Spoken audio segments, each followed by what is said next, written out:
저와 여러분은 하나님께서 갈라디아서를 통해서 주신 구원의 복음이 무엇인지를 공부하고 있습니다. 갈라디아서는 바울의 선교를 통해서 만들어졌던 갈라디아 지방의 교회 안에서 일어났던 교리 분쟁을 해결하기 위해서 주신 말씀입니다. 갈라디아 교회 안에 들어왔던 사람들 중에는 이방인들도 있었지만 디아스포라 유대인들이 많았습니다. 디아스포라 유대인들을 흔히 헬라파 유대인이라고 부르기도 합니다.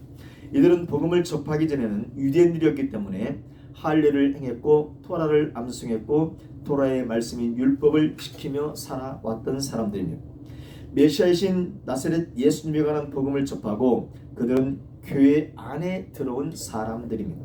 그런데 그들 중 일부의 사람들이 메시아를 믿는 믿음으로만 구원받는 것이 아니라 자신들이 과거에 행했던 할례를 행하고 율법을 지켜야만 구원을 받을 수 있다고 주장하는 사람들이 있었습니다. 이런 그들의 주장을 하나님은 사도를 통해서 다른 복음이라고 말씀하십니다. 오직 복음이신 예수 그리스도의 십자가 사역을 통해서만 그의 믿음으로만 구원받게 된다는 것입니다. 하지만 유대 율법주의를 주장하는 사람들은 복음을 믿어야만 구원받을 수 있다는 것을 쉽게 받아들이지 않았던 것 같습니다. 그래서 하나님은 모세를 통해서 이스라엘 백성들에게 주셨던 그 율법은 그 율법의 역할과 주셨던 그 율법의 역할, 그 율법의 의미를 지금 계속해서 설명하고 있습니다. 지난주 우리는 유대인들에게 주어진 율법은 죄가 무엇인지를 알게 하는 것이고 또 메시아가 오시기 전까지 초등교사 역할을 했고 그래서 메시아에게로 인도하는 역할을 하기 위해서 주어진 것이라는 것을 말씀하셨습니다. 또 믿음이 온 후에는 율법 아래에 있는 것이 아니라 믿음의 창조주이며 완성자이신 그리스도의 신실하심을 믿음으로 그리스도의 의의 옷을 입게 되어져서 약속대로 천국을 유업으로 이을 아브라함의 자손이 되었다는 것임을 알게 하셨습니다. 하나님은 이것에 의해서 4장에서 계속 이어서 말씀하십니다. 우리 오늘 본문 1절, 2절, 2절 말씀을 합독하겠습니다. 내가 또 말하노니 유업을 이을 자가 모든 것의 주인이나 어렸을 동안에는 종과 다름이 없어서 그 아버지가 정한 때까지 후견인과 청지기 아래에 있나니. 아멘. 지금 이 말씀은 세상의 아버지와 상속받을 아들 간의 이야기를 말씀하는 거죠. 유업을 이을 상속자라고 할지라도 그가 미성년자일 때는 아무 결정도 할 수 없습니다. 재산권도 행사할 수 없습니다. 또한 이것은 미성년자인 아들과 마찬가지, 종들 또한 마찬가지입니다. 종들도 자기 주인의 결정에 따라서 행동하는 것이지 종은 아무 결정을 할 수 없습니다. 그래서 상속자, 아들이라고 할지라도 미성년자들은 자기 아버지가 정한 때까지 법률상 후견인이나 초등교사 같은 청지기 아래에서 제한을 받게 됩니다. 아마 오늘 세상 법도 거의 똑같죠. 갈라디아서가 작성되는 로마 시대의 간수법은 이랬다고 합니다. 상속자라고 할지라도 14세가 될 때까지는 아버지가 지정한 후견인의 지도 아래에서 행동을 결정했다고 합니다. 또한 재산권의 행사는 25세, 25살이 될 때까지는 그 청지기가 대신해서 관리했다고 이렇게 전해지고 있습니다. 바울 사도는 당시 그 시대적 배경을 토대로 예수 그리스도의 복음과 유대 율법이 성도들에게 미치는 영향을 알기 쉽게 지금 설명하는 것입니다. 그러면 아버지가 정한 때까지 후견인과 청지기 아래에 있다는 것은 무슨 의미일까? 하나님 아버지께서 정한 때는 그리스도께서 율법을 완성하시기 위해서 이 세상에 오신 그 때를 말합니다. 율법의 종이 되어버린 상태에서 믿음의 자유자로 만들기 위해서 그리스도가 이 땅에 오시기 전까지 유대인들은 후견인과 청지기 역할을 했던 율법 아래에 있었다는 말입니다. 세상법이 25살이 되면 그때부터 자기 재산권을 행사하는 자유인 행사를 할 수 있는데, 그럼 예수님이 오신 후로 예수님을 믿는 사람은 율법의 지배를 받지 않는 아들의 명분을 갖게 되어져서 종이 아니라 뭘 살 수 있는 거예요? 아들이 누릴 수 있는 자유를 누리며 살 수 있게 되었다는 의미입니다. 여러분, 이 자유의 의미를, 자유를 예수님은 이미 말씀하셨어요. 요한복음 8장 36절에서 그러므로 아들이 너희를 자유롭게 하면 너희가 참으로 자유로우리라 라고 말씀하셨습니다. 하나님의 아들이신 예수님은 저와 여러분에게 자유를 주시기 위해서 이 땅에 오셨습니다. 그 자유는 누구로서의 자유입니까? 하나님의 종이 아니라 하나님의 아들로서의 자유입니다. 예수님이 주신 자유인 하나님의 아들로서의 자유를 유대인들뿐만 아니라 예수님이 믿어지는 모든 성도는 가지게 된 것입니다. 그러므로 이제 하나님의 아들이 되는 자유를 가진 자는 모세의 율법이 주는 정죄를 두려워하지 않아도 된다는 말입니다. 그런데 유대인뿐만 아니라 성도들 중에서도 예수를 믿는다고 말은 하면서도 자유하지 못한 사람들이 많이 있습니다. 예를 들면 이런 것이라고 할 수 있겠죠. 주일을 한 번 지키지 않고 11조를 한 번 하지 않고 말씀을 한 번만 어겨도 구원받지 못할 것처럼 생각하는 것이라고 말할 수도 있겠죠. 여러분, 우리 하나님께서 주일 한 번 어겼다고 11조 한 번 빼먹었다고 또 다른 사람을 한 번 미워했다고 해서 구원하지 않으신다면 여러분, 이 세상에서 구원받을 사람이 몇 사람이나 되겠습니까? 물론 성도라면 당연하게 주일 성수도 당연히 지켜야 되고 11조 생활도 해야 되고 감사 생활도 해야 됩니다. 다른 사람을 미워하는 것보다는 사랑해야 합니다. 그런데 이런 것들이 하나님께서 더 이뻐하실지는 모르겠지만 구원받고 구원을 받지 못하는 것과는 상관이 없는 것입니다. 그러나 그런 것 한 번 했다고 해서 지옥 갈까봐 두려워 떨지 말라는 뜻입니다. 무서워서 하는 것이 아니라 성도들은 믿음이 주어지면, 믿음이 생기면, 성령님이 내주하면 자연적으로 당연히 하게 되어 있어요. 형식적으로 율법을 지키는 것보다도 하나님은 그 중심에 그리스도의 믿음이 있는가 없는가를 보신다는 것을 기억하셔야 됩니다. 그래서 여러분, 율법주의 신앙은 바른 신앙이 아닙니다. 율법주의 신앙은 복음과는 거리가 멉니다. 율법주의자들은 자신을 종이나 어린아이로 생각하고 신앙생활하는 사람입니다. 하지만 복음의 사람은 성숙한 하나님의 아들로서 자유와 권리를 누리면서 자발적인 기쁨으로 신앙생활하는 것입니다. 그러니까 교회에서의 신앙생활을 자발적으로 주어지는 기쁨으로 하지 않는 사람은 복음의 사람이라고 말할 수 없을 것입니다. 반대로 신앙생활을 자발적으로 기쁨으로 하는 사람은 복음의 사람이라고 말할 수 있습니다. 우리 3절 말씀을 합독한 3절 말씀, 이와 같이 우리도 어렸을 때에 이 세상의 초등학문 아래에 있어서 종노릇하였더니, 요즘 오늘 3절에서는 초등학문, 세상의 초등학문이라는 단어가 나오고 있습니다. 3절에서 바울은 갈라디아 교회 성도들 중 이방인 성도들을 향해서 우리 이방인 성도들을 우리도라는 표현을 씁니다. 우리도 어렸을 때에는, 다른 말로 믿음을 믿기 전에는 이 세상의 초등학문 아래에 있어서 종노릇 하였었다라고 갈라디아 교회 성도들을 지금 말하고 있는 거죠. 이 세상의 초등학문 아래에 있어서 종노릇 하였었다라고 지금 말하고 있습니다. 갈라디아 교회 성도들 중 이방인들은 모두 누구에서 헬라 사람들이죠. 그들은 모두 이 헬라 문화 아래에 있던 사람. 바울은 그들이 알았던 학문, 그들이 알았던 예술, 그들이 알았던 종교를 포함하는 모든 문화를 초등학문이라고 지금 말하고 있는 것입니다. 헬라인들의 헬라 문화는 엄청나게 발달되어 있었습니다. 이 헬라 문화가 현대 지금까지 세상 문화의 원조입니다. 이 헬라인들의 학문이 현재 서양 학문과 문화에 그대로 투영되어 있습니다. 예술, 건축, 과학, 정치, 전쟁, 교육, 시, 역사, 철학, 마지막으로 신학에 이르기까지 이 헬라의 학문과 문화가 지금까지 21세기 지금까지 영향을 끼치고 있습니다.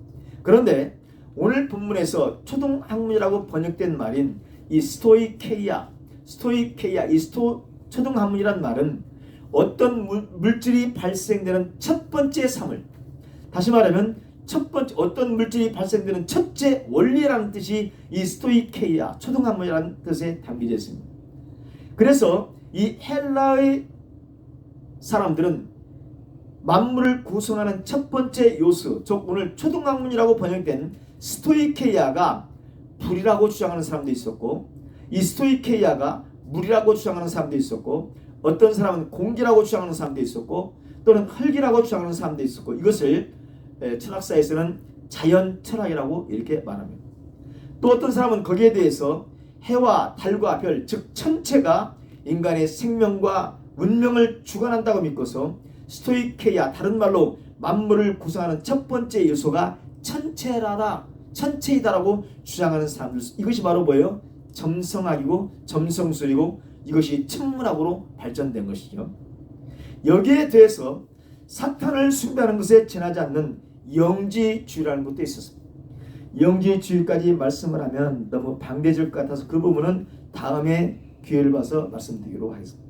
어쨌든 오늘 바울 사도가 말한 이 초등학문은 갈라디아 성도들이 복음을 접하기 전까지 그들이 알고 믿고 생활하던 헬라 문화, 헬라 종교 전체를 지금 총칭하는 말이 초등학문이란 말입니다. 여러분, 이것은 저와 여러분이 예수님의 복음을 접하기 전에 불교나 유교, 그리고 무당 박수를 포함하는 무속신앙 아래에서 종노릇하며 살았던 것과 같은 것입니다.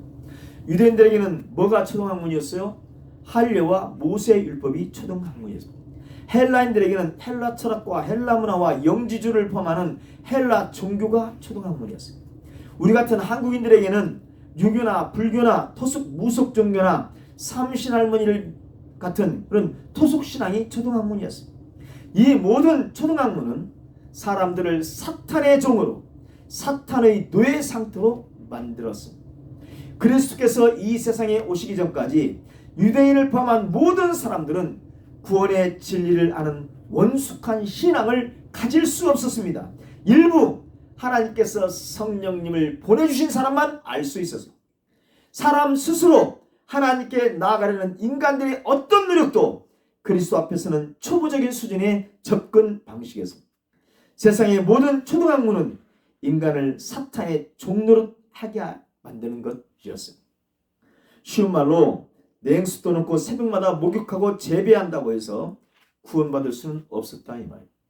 오히려 그것을 하지 않으면 안 되기 때문에 그 추운 엄동설 안에도 찬물로 목욕하고 제사를 지내는 종이 되어버리게 했던 것입니다. 유대인들에게는 율법이 초등학문이었기 때문에 철저하게 율법을 지키는 것에 종이 되어졌습니다. 율법을 주신 하나님은 섬기지 않고 율법이 우상이 되어져서 율법을 섬긴 것입니다. 그래서 율법을 지키면 의로워질 수 있을 것이라며 그 율법을 섬긴 거예요. 하지만 그 율법은 하나님의 진리로 인도하지 못했습니다.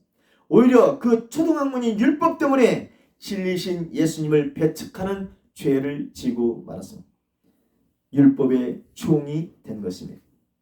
유대인들에게 초등학문인 율법은 죄를 깨닫게 함으로써 자신이 죄인임을 알게 하는 것뿐이었습니다. 율법은 하나님에 관한 기초적인 지식만을 제공해 줄 뿐이었습니다.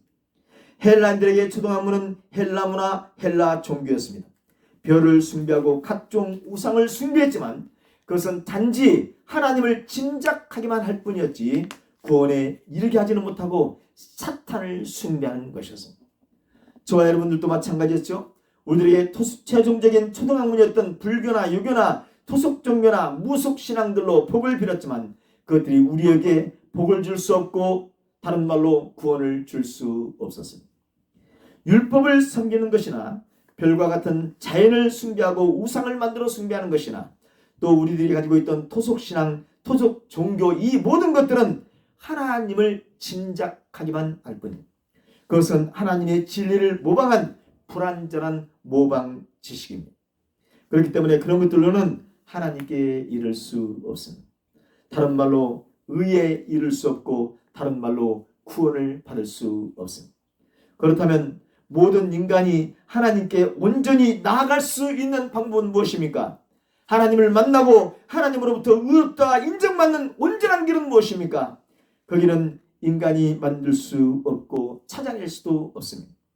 세상을 창조하시고 섭리하시는 하나님 자신이 만들어 놓으신 길이어야 합니다. 그 길은 나사렛 예수님께서 갈보리에서 만드신 십자가의 길입니다.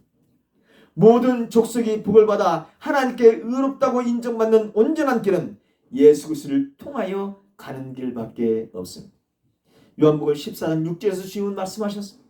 예수께서 이르시되 내가 곧 길이요 진리요 생명이니 나로 말미암지 않고는 아버지께로 올 자가 없느냐. 나로 말미암지 않고는, 예수님의 십자가 사역으로 말미암지 않고는 구원받아 하나님께 갈 수 없습니다. 예수님의 신실하심으로 말미암지 않고는, 다른 말로 예수님의 믿음으로 말미암지 않고는 구원받을 수 없습니다. 아무리 열심히 애쓰고 노력해도 인간들이 구원받을 길이 없기 때문에 하나님은 성자 예수님을 이 땅에 보내셨습니다. 우리 4절과 5절 말씀을 압독합니다. 때가 참에 하나님이 그 아들을 보내사 여자에게서 나게 하시고 율법 아래에 나게 하신 것은 율법 아래에 있는 자들을 속량하시고 우리로 아들의 명분을 얻게 하려 하심이라. 아멘. 하나님은 영원한 작정 가운데 예정하셨던 시간이 되었을 때, 하나님의 시간, 하나님의 때가 되어 차게 되자 하나님은 아브라함과 이삭과 야곱에게 언약하셨던 그 언약을 지키셨습니다. 그들에게 약속한 그 후손을 이 땅에 보내셨습니다. 때가 차다는 것은 때가 충만했다는 말입니다. 그리스도를 보내시기로 작정하신 하나님의 때와 정확히 부합되었을 때에 하나님은 그리스도를 이 땅에 보내십니다. 신학자들은 이 때가 충만한 이유를 두 가지 종로로 정리하고 있습니다. 첫째는 유대 종교의 타락이라고 말합니다. 유대 종교 지도자들이 타락할 대로 타락해서 하나님께서 주신 율법은 구원의 역할을 감당하기보다는 오히려 하나님의 백성을 억압하는 도구로 전락한 상태였을 때, 유대교는 구원과는 상관없는 형식주의에 빠져 있었습니다. 그래서 사람들은 새로운 그 무엇에 대한 간절한 열망이 있었습니다. 그때 그들에게 복음을 전하기 시작했을 때 그들 중 많은 사람들이 그 은혜를 받을 수 있었습니다. 두 번째는 당시의 시대적 배경입니다. 당시 로마는 대제국을 형성하고 있었습니다. 제국 내에는 도로가 잘 만들어져 있었기 때문에 아주 쉽게 사람들이 이동할 수 있었습니다. 또한 언어가 통일되어 있었습니다. 복음이 이방인들에게 급속히 확산될 수 있는 그런 사회적 기틀이 형성되어 있었습니다. 세상의 역사를 주관하신 하나님께서는 복음을 급속히 전할 수 있는 환경을 만들어 놓으시고 가장 적절하고 완벽한 때에 그리스도를 보내신 것입니다. 여러분, 이렇게 시간적으로 완벽한 때에 하나님은 그 아들을 보내셨습니다. 그 아들이란 말은 그의 아들, 하나님의 아들이란 뜻입니다. 하나님의 아들이란 말은 다른 말로 하나님과 동일한 존재란 의미. 그 아들이란 표현은 하나님께서 보내신 예수님이 하나님이심을 의미하는 표현. 그 하나님이신 예수님을 여자에게서 나게 하셨습니다. 여자에게서 나게 하셨다는 말은 무슨 말입니까? 여자에게서 태어나게 하셔서 완전한 인간이 되게 하셨다는 의미. 하나님의 아들이신 예수님이, 하나님이신 예수님이 완전한 인간으로 이 땅에 오셨다는 표현. 예수님이 오실 때 모든 인간은 초등학문 아래에 있을 때였습니다. 사람들은 초등학문 아래에서 그것의 종으로 살았습니다. 이때 유대인들은 초등학문인 율법 아래에 있었습니다. 유대인들에게 율법을 주신 예수님이 율법 아래에 오셔서 율법을 온전히 지키셨습니다. 하나님이지만 사람이 되신 예수님은 각종 율법의 규례를 온전히 지키셨습니다. 어떤 마음으로 율법을 지켜야 하는지를 사람들에게 몸으로 보여준 것입니다. 조금의 미움이나 조금의 교만이 없이 오직 하나님의 사랑으로만 율법을 지켜야 사탄을 이길 수 있다는 것을 십자가에서 보여주신 것입니다. 무엇을 위해서 하나님이신 예수님께서 십자가를 감당하신 것입니다. 그 길만이 율법 아래에 있는 자들, 초등학문 아래에서 초등학문의 종이 되어 있는 자들을 속량해서 하나님의 아들로 만들 수 있었기 때문입니다. 우리 다시 한번 5절 말씀을 보면 율법 아래에 있는 자들을 속량하시고 우리로 아들의 명분을 얻게 하려 하심이라. 성경에서 율법 앞에, 율법이란 이 낱말 앞에 그라는 정관사를 써서 그 율법이라고 말하면 보통 모세의 율법을 가리킵니다. 그런데 오늘 본문에 율법 앞에 그가 있습니까? 없습니까? 없습니다. 오늘 5절 말씀에서 율법은 정관사 더 그가 없습니다. 이것은 폭넓은 의미에서의 율법을 말한다고 볼 수 있습니다. 여기서 율법은 모세 율법만을 가리킨 것이 아니라 일반적인 법 규정들, 다른 말로 모든 인간에게 있는 양심의 법까지도 포함한다는 의미라고 볼 수 있습니다. 로마서 2장 14절 15절에 율법 없는 이방인이 본성으로 율법의 일을 행할 때에는 이 사람은 율법이 없어도 자기가 자기에게 율법이 되나니 이런 이들은 그 양심이 증거가 되어 그 생각들이 서로 혹은 고발하며 혹은 변명하여 그 마음에 새긴 율법의 행위를 나타내느니라 라고 말씀하고 있습니다. 3절 말씀에서 모든 인간은 초등학문 아래에 있다고 했는데요, 율법 아래 나게 하셨다는 말을 초등학문 아래 나게 하셨다고 해도 틀린 말이 아닙니다. 하나님께서 예수님을 율법 아래 나게 하신 것은 초등학문 아래 종으로서만 살 수 있었던 불쌍한 모든 인생들 중에서 그들을 아들 삼아 주시기 위해서, 불쌍한 인생들 중에서 그들 중에서 택한 백성을 아들 삼아 주시기 위해서였다는 것입니다. 다른 말로 구원의 길을 발견하지 못하고 있는 불쌍한 인생들을 구원하시기 위해서 그랬다는 거예요. 하나님은 흠없고 죄 없으신 예수님으로 하여금 불법의 율법의 정죄를 받아 죽임을 당하게 하시고 율법의 저주를 받게 하시고 죄인인 인간을 위해서 그 죄값을 치르게 하신 것입니다. 로마서 8장 3절로 4절입니다. 율법이 육신으로 말미암아 연약하여 할 수 없는 그것을 하나님은 하시나니 곧 죄로 말미암아 자기 아들을 죄 있는 육신의 모양으로 보내어 육신의 죄를 정하사 육신을 따르지 않고 그 영을 따라 행하는 우리에게 율법의 요구가 이루어지게 하려 하심이니라. 초등학문인 율법으로 말미암아 죄 아래 갇혀있던 죄인들을 구원하기 위해서 하나님은 그의 아들을 죄 있는 인간의 몸을 입게 하셨고 그 인간의 몸을 입은 그 아들에게 죄값을 치르게 하셨습니다. 또한 예수님께서는 죄의 사슬을 끊어버리시기 위해서 율법에 온전히 순종하심으로 죄의 사슬을 끊어버리셨습니다. 죄와 흠이 없는 예수님께서 나를 대신해서, 여러분을 대신해서 율법의 저주를 받고 죽으심으로 말미암아 저와 여러분에 대한 율법의 요구를 무력화시킨 것입니다. 여기서는 율법이 뭐까지 포함된다고요? 우리의 양심까지도 포함되는 거란 말이에요. 우리 양심까지도 포함하면 그 요구를 무력화시킵니다. 예수님의 대속적 죽음으로 말미암아 그 그리스도와 그 그리스도의 사역을 믿고 그 그리스도 안에 있는 사람은 율법의 분리에서 벗어나 완전한 자유함을 누리게 되는 것입니다. 이렇게 구원받은 사람들은 이제 율법의 법에 순종하는 것이 아니라 율법의 완성인 사랑의 법에 순종하며 살면 되는 것입니다. 그래서 구원받은 성도는 율법을 억지로 행하는 것이 아닙니다. 억지로 양심대로 사는 것이 아닙니다. 저절로 기쁨으로 율법을 살아내고 양심대로 저절로 살아내는 거예요. 살게 되는 거예요. 왜 그렇습니까? 율법의 종이 아니라 양심의 종이 아니라 복음의 자유에 있는 아들이 되었기 때문에 하나님의 종이 아니라 하나님의 아들, 하나님의 양자가 되었기 때문에 이제는 율법을 억지로 사는 종이 아닙니다.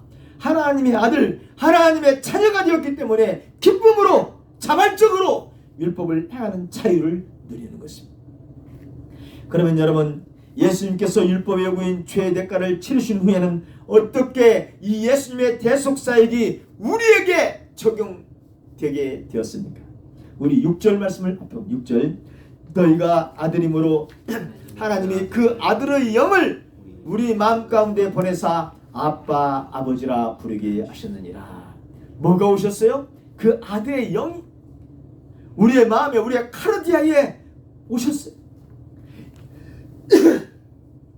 예수께서 미리 말씀하셨던 대로 십자가 사역을 마치시고 부활하셔서 하늘에 오르신 주님은 하나님이신 성령님을 창세전에 택한 자녀들에게 보내주셨어요. 그 성령님은 하나님이십니다. 그 성령님은 그리스도의 영이십니다. 로마서 8장 9절에 만일 너희 속에 하나님의 영이 거하시면 너희가 육신에 있지 아니하고 영에 있나니 누구든지 그리스도의 영이 없으면 그리스도의 사람이 아니라. 그 성령님은 여호와의 영이시고 그 성령님은 하나님 하나님의 영이십니다. 오늘 본문에서는 그분을 뭐라고 표현하고 있습니까? 그 아들의 영이라고 말씀합니다. 왜 그 아들의 영이라고 부르셨을까? 그 아들의 영이신 성령님을 받은 사람은 하나님을 뭐라고 불러요? 아빠, 아버지라고 부를 수 있게 되었기 때문에 그 아들의 영이라고 말씀합니다. 물론 그리스도의 영이 때문에. 이제 성령을 받은 사람은 세상을 창조하시고 섭리하시는 하나님을 아빠, 아버지라고 부르게 됩니다. 그 아바 하나님은 저 머나먼 곳 우주 멀리에 떨어져 계시지 않습니다. 아버지라고 부르는 자녀의 마음에 계십니다. 아버지 하나님과 아들이신 그 예수님이 하나님의 영이신 성령님과 함께 와 계시는 것입니다. 이 성령님과 아바, 아버지, 또 예수님이 함께 이 와 계신 사람은 어떤 핍박이 있어도 이것을 부인하지 않는 거예요. 자기 눈앞에서 자식들이 죽여지고 자기의 팔다리가 잘려지는 상황에서도 부인하지 않는 거예요. 이걸 믿음입니다. 이게 성령님이 와 계신 사람은 이게 되어지는 거예요. 이게 되어지는 거예요. 부인이 되지 않는 거예요. 부인이 되지 않는 거예요. 왜요? 모든 피조물을 창조하신 하나님이 우리 안에 와 계시기 때문에 이것이 고백돼. 이것이 믿음입니다, 여러분. 모든 피조물을 창조하신 하나님이 저와 여러분의 아버지이십니다. 그 아버지 하나님이 영으로 모든 성도들, 저와 여러분들의 마음에 와 계세요. 여러분, 이것이 믿어져야 합니다. 이것이 믿어지는 사람은 성령님의 내주가 있는 사람입니다. 성령님이 임재한 사람만 이것이 믿어집니다. 로마서 8장 15절에 너희는 다 무서워하는 종의 영을 받지 아니하고 양자의 영을 받았으므로 우리가 아빠, 아버지라고 부르짖느니라. 여러분, 2000년 기독교 역사에서 순교자들은 다 이민을 가지고 있었어요. 순교자들.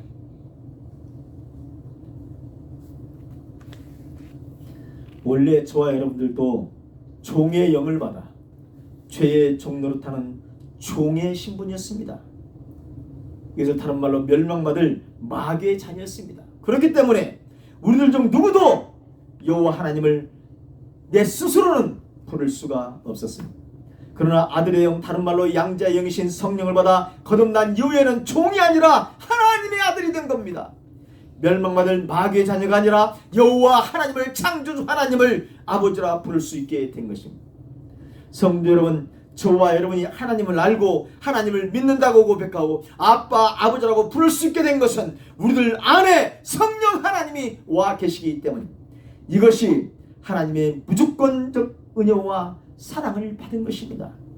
하나님의 이 사랑으로 말미암아 예수 그리스도께서는 십자가에서 모든 피를 흘리셨습니다. 그 그리스도의 보혈의 공로로 말미암아 우리들의 죄를 속량받았습니다. 그런데 여러분, 이 그리스도에 관한 지식과 정보를 안다고 해서 구원받은 것입니까? 아닙니다. 이 예수님에 관한 지식과 정보를, 다른 말로 이 그리스도의 구속 사역을 우리 안에 적용시키시고 우리 마음에 영접하게 하시고 우리가 어떤 극악한 상황에서도 부인하지 않게 하는 것은 성령님이 오셔야만 가능하게 됩니다. 그래서 그리스도의 십자가 사역도 중요합니다. 하지만 제3위 하나님이신 성령 하나님의 사역이 중요합니다. 성령님의 사역이 아니고서는 우리가 이것을 알 수 없습니다. 우리가 하나님을 알 수 없고 예수님을 알 수 없습니다. 예수 그리스도를 영접할 수 없는 것도 당연한 거예요. 당연히 이분이 오시지 않으면, 성령 하나님이 오시지 않으면 하나님을 아버지라고 부를 수도 없습니다. 그러므로 성령의 내주하심은 절대 중요합니다. 그래서 성령님의 내주가 반드시 있어야 합니다. 다른 말로 성령님을 반드시 우리말로 말하면, 인간적인 말로 말하면 받아야만 하는 것입니다. 성령님이 내주하지 않은 사람도 하나님을 믿는다고 입으로 말할 수 있습니다. 그리스도를 구세주로 믿는다고 입으로 말할 수 있습니다. 그래서 인격적으로 여러분 하나님을 만나야 됩니다. 인격적으로 하나님을 만난다는 것은 성령님이 우리 안에 먼저 와 주셔야 합니다. 그러면 여러분, 성령님이 내 주 안에 내주하시는 것, 내 안에 와 계신다는 것을 어떻게 할 수 있습니까? 인격적으로 하나님을 만난 사람, 다른 말로 성령님이 마음에 임한 사람은 반드시 성령의 열매가 있게 됩니다. 입으로는 믿는다고 말하면서도 성령의 열매가 없는 사람은 아직 성령님의 임재를 받지 못한 사람일 수도 있습니다. 그러니 삶 속에서 성령의 열매가 없는 사람은 아직 구원을 받지 못한 사람일 수도 있습니다. 하나님의 자녀가 아니라 아직 마귀의 자녀일 수도 있습니다. 하나님의 아들이신 예수님은 인류의 속죄를 위해서 이 땅에 오셔서 십자가에서 속죄 사역을 행하셨습니다. 인간을 죄로부터 건져내시기 위해서 속죄 제물로 세워진 것입니다. 예수님이 이 땅에 오신 목적은 저와 여러분을 죄에서 구속하시기 위해서였고 그 일을 십자가 사역에서 완성하셨습니다. 여기에 성령님은 그 그리스도의 신실하신 구속 사역을 저와 여러분들이 믿어지게 하심으로써 하나님의 아들들이 되게 하시는 일을 하십니다. 예수님은 요한복음 16장 13절에서 그러나 진리의 성령이 주시면 그가 너희를 모든 진리 가운데로 인도하시니 그가 스스로 말하지 않고 오직 들은 것을 말하며 장래일을 너희에게 알리시라고 말씀하십니다. 성령 하나님은 그리스도의 신실하신 십자가 사역을 믿게 하심으로 구원받게 하실 뿐만 아니라 진리 가운데로 인도하십니다.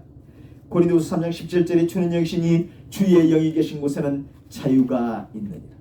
성령님은 구원받은 성도들을 사탄의 종으로 사는 속박의 삶에서 벗어나게 합니다.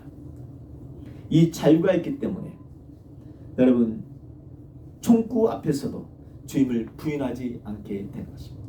할렐루야. 하나님의 아들이 되어 자유를 누리게 하십니다. 사탄의 뒤처럼 살게 하지 않는 자유를 성령님이 주신 것입니다.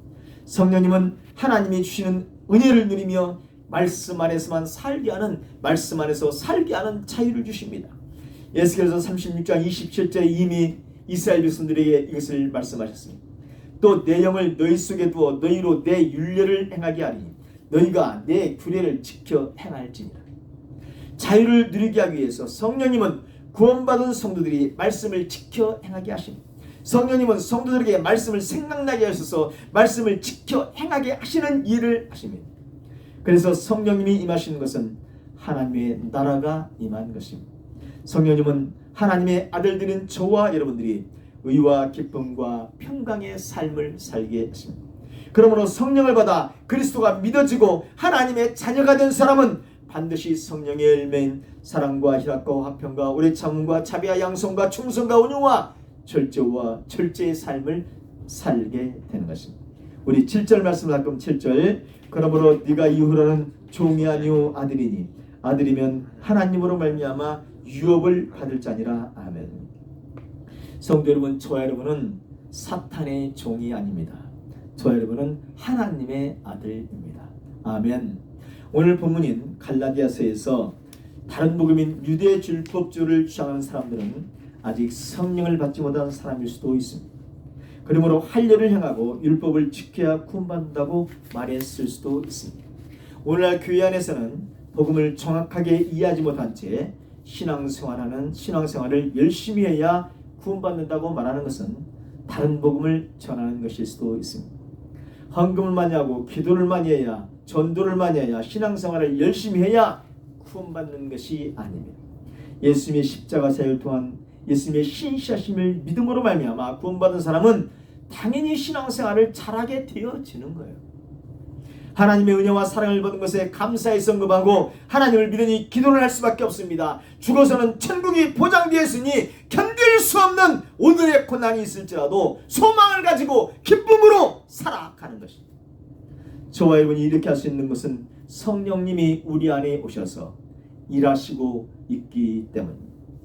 성령님을 받아 예수 그리스도의 신실하신 그리스도의 믿음으로 말미암아 구원을 받은 사람은 그리스도께 속한 사람이 되고 아브라함의 자손이 되었습니다. 다른 말로 하나님의 아들들이 된 것입니다. 하나님의 아들이면 이제 하나님으로 말미암아 유업을 상속받게 됩니다. 성령님을 받아 하나님을 아바 아버지라고 부르는 사람은 하나님에 의하여 아브라함에게 약속하신 모든 복을 받게 되는 것입니다. 할렐루야. 아브라함에게 약속하신 모든 복을 받는 상속자로 만들어주신 분은 창조주 하나님이십니다. 여호와 하나님으로 말미암아 예수님에 의하여 하나님은 성령님을 보내주시고 예수 그리스도의 구속사역을 믿는 사람에게 아브라함에게 언약하셨던 복을 주시는 것입니다. 바울의 전도를 받아 성도가 되었던 갈라디아 교인들과 오늘 저와 여러분들도 똑같이 하나님으로 말미암아 이 복을 받고 있습니다. 할렐루야. 성령님이 오셔서 예수 그리스도의 신실하심을 믿어 하나님의 아들이 된 사람들은 하나님께서 상속자로 만드신 것입니다. 이 모든 것이 하나님의 계획이고 섭리입니다. 이 모든 것은 하나님으로 말미암아 된 것입니다. 다른 말로 하나님에 의해서 이 모든 것이 이루어진 것입니다. 여기에 저와 여러분들이 보탤 일이 아무것도 없습니다. 저와 여러분의 계획이나 노력에 의해서 된 것이 아닙니다. 하나님으로 말미암아 이 모든 일이 이루어진 것을 믿으시길 바랍니다. 우리 마지막 8절 9절을 합동합니다. 그러나 너희가 그때에는 하나님을 알지 못해서 본질상 하나님이 아닌 자들에게 종노릇하였더니 이제는 너희가 하나님을 알 뿐 아니라 더욱이 하나님이 아신 바 되었거늘 어찌하여 다시 약하고 천박한 초동학문으로 돌아가서 다시 그들에게 종노릇하려 하느냐. 아멘. 여러분, 이 진리를 벗어나면 다 초동학문으로 다시 돌아가는 거예요. 예수님의 십자가 사역과 성령님의 사역으로 말미암아 구원받은 성도들을 미혹하는 무리들이 이 초대교회 갈라디아 교회에 있었고 오늘날 교회 안에도 많이 있습니다. 하나님의 자녀인 성도들을 초등학문으로 유혹하는 세력들이 반드시 있게 되는 2000년 교회에서 계속 있어왔던 것, 오늘날도 있습니다. 사탄은 천박한 초등학문으로 성도들을 다시 넘어뜨리려고 합니다. 초등학문이 무엇이라고 했었죠? 창조주 하나님과 구속주 예수님 그리고 조명하시는 성령님의 은혜에서 떠나 다시 사탄의 종으로 들어가게 하는 모든 것, 이 모든 것이 초등학문. 유대인들에게는 할례와 모세의 율법이었습니다. 헬라인들에게는 헬라 철학과 이방 종교와 그것들이 결합되었다고 볼 수 있는 영지주의였습니다. 우리 한국인들에게는 불교, 유교, 무속신앙, 토속신앙들이 초등학문입니다. 오늘 본문 속의 갈라디아 교회 성도들은 할례와 모세의 율법을 행해야 구원받을 수 있다고 주장하는 사람들에 의해서 비틀비틀거리고 흔들거리고 있었습니다. 성도 여러분, 오늘 저와 여러분들을 믿음에서 흔들리게 하는 것들은 과연 무엇입니까? 저와 여러분을 다시 사탄의 종로로 타기 위해서 미혹하는 것이 무엇이 있습니까? 여러분, 우리들에게 혹시 미혹하는 것이 있다면 우리는 무엇으로 돌아가야 됩니까? 말씀으로 돌아가야 됩니다. 말씀이신 하나님, 말씀이신 예수님, 말씀을 깨닫게 적용하시는 성령님 안에만 답이 있습니다. 다시 약하고 천박한 초등학문으로 돌아가지 마시고 하나님이신 말씀, 진리 안에서 승리를 이루시는 저와 여러분이 되시길 예수님의 이름으로 선언합니다. 기도하겠습니다. 하나님, 저희들을 사탄의 종에서 하나님의 아들로 만들어주심을 감사합니다. 세상의 초등학문 아래에서 종로로 타던 저희들에게 성령님을 보내주셔서 하나님의 아들로 삼아주심을 감사합니다. 이제 하나님의 아들로서 하나님에 의해서 천국을 유업으로 이을 상속자로 삼아 주셨으니 하나님의 상속자로만 저희들이 살아가게 하여 주옵소서. 저희들을 미혹하는 초등학문인 세상의 철학이나 종교나 세상의 것들로 넘어지지 않도록 주님 지켜주시옵소서. 다시 약하고 천박한 사탄의 속임수에 빠져서 사탄의 종로로 타지 않도록 주님 지켜주시옵소서. 오직 복음 안에, 오직 말씀 안에, 오직 그리스도 안에, 오직 사랑의 성령님의 은혜 안에만 있게 하여 주옵소서. 예수 그리스도의 이름으로 기도하옵나이다. 아멘.